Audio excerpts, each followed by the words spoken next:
ब्रह्मा विष्णु महेश नासवान है, इनकी आयु का क्या कैसे गणना होती है? जैसे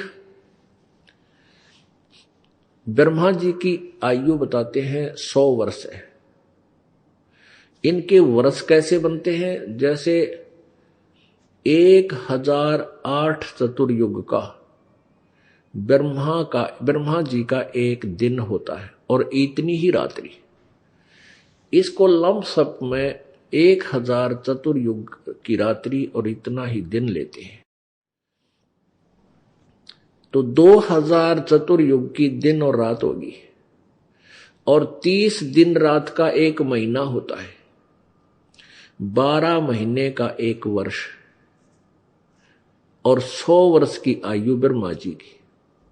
ब्रह्मा जी के 50 वर्ष पूरे हो चुके हैं। इस तरह के 51वां वर्ष चल रहा है, उत्तरार्ध चल रहा है। पूर्व आर्ध खत्म हो चुका है, यानी पहले का आधा खत्म हो गया है, पीछे का आधा अब स्टार्ट हुआ है।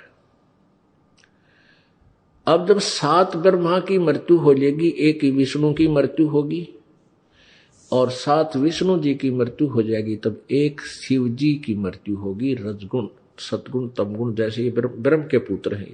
तो जब 70,000 त्रिलोकीय शिव मर लेंगे, इस तरह जो 70,000 बार यो शिव मर जाएगा, यो शंख महेश मर लेगा, उसके बाद ब्रह्मलोक में जो यो काल रहता है, ये वहां 3 रूप धारण करके रहता है। इसी प्रकार एक रूप में ये विष्णु रूप धारण कर लेता है और फिर ब्रह्मा रूप धारण करता है, फिर विष्णु रूप धारण करता है, फिर ये शिव रूप धारण भी हुए किए हुए। तो इस प्रकार जो शिव रूप में ये वहां ब्रह्मलोक में है, इसकी मृत्यु होती है 70,000 बार। ये त्रिलोकीय शिव मर लेंगे तो यू 1 युग हो गया। अब मोटा सा ध्यान रखना, ऐसे जो 70,000 बार जब त्रिलोकीय शिव मर लेगा, यो 1 युग हो गया। किसका? परब्रह्म का, अक्षर पुरुष का। अब ध्यान से सुनना, ये काल तो बीच में अड़ंगा डावेगा क्यों, इसकी पोल खुल रहा है। अब अपना ध्यान से सुनो, ये बहुत ही इंपॉर्टेंट चैप्टर चल रहा है। अब ये 1 युग हो गया, 70,000 बार जब शिव मर लेगा, 1 काल मरेगा और इसको परमात्मा ने ऐसी आशीर्वाद दे रखा है, फिर यू एज इट इज युवा शरीर धारण करेगा दूसरे ब्रह्मांड में। 1 ब्रह्मांड का नाश हो जाएगा, 21 ब्रह्मांड है इसके पास, और ये सभी प्राणी भी नष्ट हो जाएंगे, स्थूल शरीर नाश हो जाएंगे, इनका सूक्ष्म शरीर सहित ये दूसरे लोक में ले जाएगा। और इसी प्रकार दुर्गा की भी मृत्यु इसी स्थिति से होगी, काल के साथ मरेगी ऐसे ही, और इसका भी फिर युवा शरीर होगा। वहां दूसरे ब्रह्मांड में ये फिर इसी प्रकार अपनी प्रजनन क्रिया से इन 3 पुत्र रजगुण ब्रह्मा, सदगुण विष्णु, तमगुण शिव जी, अन्य श्रेष्ठ आत्माओं, अच्छी आत्माओं को ये वहां जन्म देंगे। और जो वर्तमान में ब्रह्मा विष्णु महेश चल रहे हैं, ये 84 लाख योनियों में साधारण जीव की तरह इनका जन्म प्रारंभ हो जाएगा। तो ये 1 युग हो गया।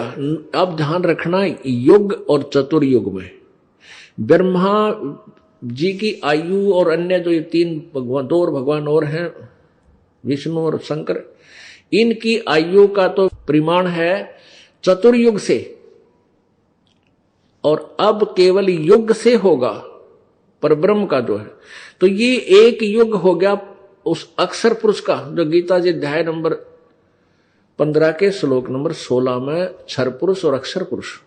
तो ये क्षर पुरुष, ये अक्षर पुरुष जो है, क्षर पुरुष यानी ब्रह्म, इसकी मृत्यु होगी ऐसे जैसे 70,000 त्रिलोकीय शिव मरने के बाद 1 शिव मरा। इस काल रूपी शिव कहो, काल रूपी ब्रह्म कहो, सदा शिव कहो, ये वही काल है, इसकी मृत्यु होगी। तो ये इसकी एक बार जो मृत्यु हुई ऐसे, तो 1 युग हो गया उसका अक्षर पुरुष का। और ऐसे ये 1000 युग का अक्षर पुरुष का दिन और इतनी ही रात्रि, नोट चतुर्युग, इसमें चतुर्युग नहीं है। गीता जी अध्याय नंबर 8 के श्लोक नंबर 17 में इन अनुवादकर्ताओं ने अड़ंगा कर रखा है, इन्होंने चतुर्युग लिख दिया, जबकि मूल संस्कृत में युग है, चतुर्युग नहीं है उसमें। और इन्होंने बस ब्रह्मा जी की आयु का विश्लेषण वहां पर दे दिया, जबकि वहां पर अक्षर पुरुष यानी परब्रह्म के विषय में उसकी आयु का वर्णन दिया गया है। तो ऐसे 1,000 वर्ष का ब्रह्म, परब्रह्म का 1,000 वर्ष, ऐसे बने हुए 1,000 वर्ष यानी 1,000 युग, नोट चतुर्युग, ऐसे बने हुए 1,000 युग का परब्रह्म का दिन, इतनी ही रात्रि अक्षर पुरुष की, और 30 दिन रात का 1 महीना, और 12 महीने का 1 वर्ष, और 100 वर्ष की इस अक्षर पुरुष की आयु अर्थात इसकी मृत्यु होगी। अब इसलिए इसको अक्षर पुरुष कह दिया, चिरस्थायी है ये। अब विचार करो, मनुष्य 100 वर्ष में तकरीबन मृत्यु को प्राप्त हो जाती है, और 43,20,000 वर्ष क्या एक चतुर्युग बनता है? सतयुग, त्रेता, द्वापर और कलयुग, 43,20,000 वर्ष का।